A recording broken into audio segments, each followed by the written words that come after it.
అయితే heart puncture అయిందన్నమాట. చెప్పా కదా నా హార్ట్ ట్యూబ్లెస్ అని.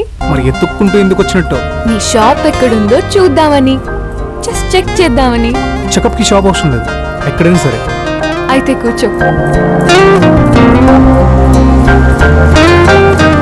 పర్ఫ్యూమ్ బాగుంది. ఏ బ్రాండ్? పర్ఫ్యూమ్ కాదమ్మా, అది Lifebuoy soap. Lifebuoy soap smell అయ్యాక పర్ఫ్యూమ్ అనుకుంటుంది. అందుకే ఆడి కార్లోనే కాదు, అప్పుడప్పుడు సేరాడలు కూడా తినాలని చెప్పి. ఏం మాట్లాడకుండా ఇలా ఎంతసేపు మొహాలు చూసుకుంటూ నిలబెడతాం? ఏదో ఒకటి మాట్లాడు. సరే, ఇంతకీ ఏం పేరు మంది?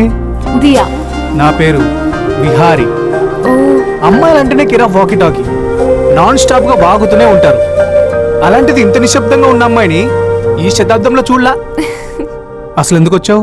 ఊరికే చూద్దామని. స్పెషల్ గా వచ్చి చూసిపోవడానికి నేను పాలు తాగుతున్న విగ్రహాన్న పాలిస్తున్న దున్నపోతున్నా. ఇలా వన్ సైడ్ గా వాగడం నా వల్ల కాదు, నేను వెళ్తున్నా.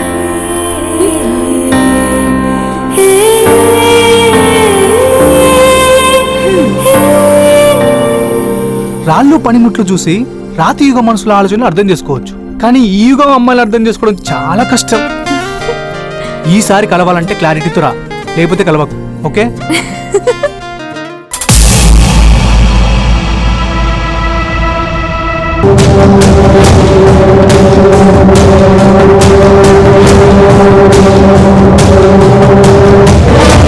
ఏమైంది? నమస్తే. వస్తా ఉండరా, మళ్ళీ కాల్ చేస్తా. సార్ రమ్మన్నారు. ఒక్క నిమిషం.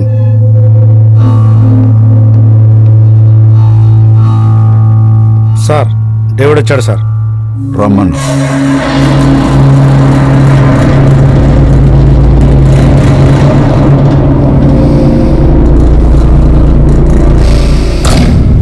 Good morning sir.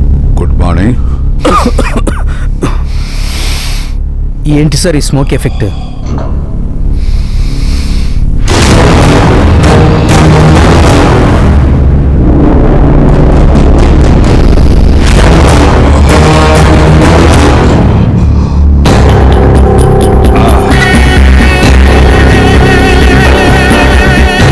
కొన్ని మొండి రోగాలు పోవాలంటే స్మోక్ ఎఫెక్ట్ గానీ షాక్ ఎఫెక్ట్ గానీ ఇవ్వాలయ్యా, లేకుంటే అవి మనకి సైడ్ ఎఫెక్ట్లు వస్తాయి. డేవిడ్, అవును సార్, మీరు కరెక్ట్.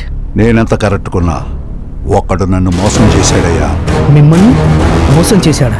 అవును డేవిడ్, నా సంతకాన్ని ఫోర్జరీ చేసి 5 కోట్లు నొక్కేశాడు.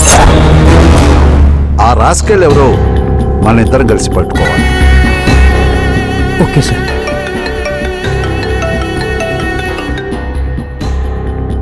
సూర్య చెప్పు. దొరికాడా? Very good. డేవిడ్, ఇక మనం రిలాక్స్ అయిపోవచ్చు. వాడు దొరికాడయ్యా. నువ్వు చెప్పు, వాడికి ఎటువంటి పనిష్మెంట్ ఇస్తే బాగుంటుంది? అలాంటి వాడిని ఇంకోసారి ఫోర్జరీ చేయకుండా వాడి చేతులు కాల్చేయాలి సార్. గుడ్, మంచి ఐడియా ఇచ్చాడు. వాడి చేయి కాల్చమంటే నా చేయి కాలుస్తారేంటి sir? Sorry sir. Sorry sir. నువ్వు చెప్పు.